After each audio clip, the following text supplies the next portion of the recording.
pilihan Allah dalam memilih siapa menjadi mak dan ayah kita.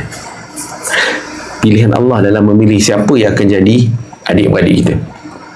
So, itu semua pilihan Allah tu. Kan baik kalau aku dapat mak yang macam kawan aku, kan baik kalau aku dapat ayah macam kawan aku. Padahal hakikatnya Allah yang pilih mak ayah kita ni. Itulah mak ayah kita yang ada kekurangan, kelebihan, yang ada mungkin perkara yang menguji kesabaran, yang juga membuahkan kesyukuran.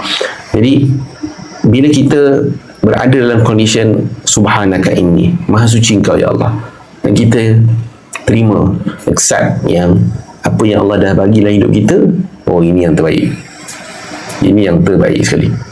Okey, itu yang kedua. Yang ketiga, kan ada 3 part kan, la ilaha illa anta, subhanaka inni. Okey, part yang ketiga, part ketiga ni akan completekan the puzzle. Fokus yang terfikir macam mana aku nak selesaikan masalah aku ni, dia ada pada yang ketiga ni untuk completekan dia punya kaedah tu. So far dapat faham tak kaedah yang pertama, la ilaha illa anta tu dapat lah. Yang kedua, subhanaka inni. Okay, yang ketiga ni, ini best.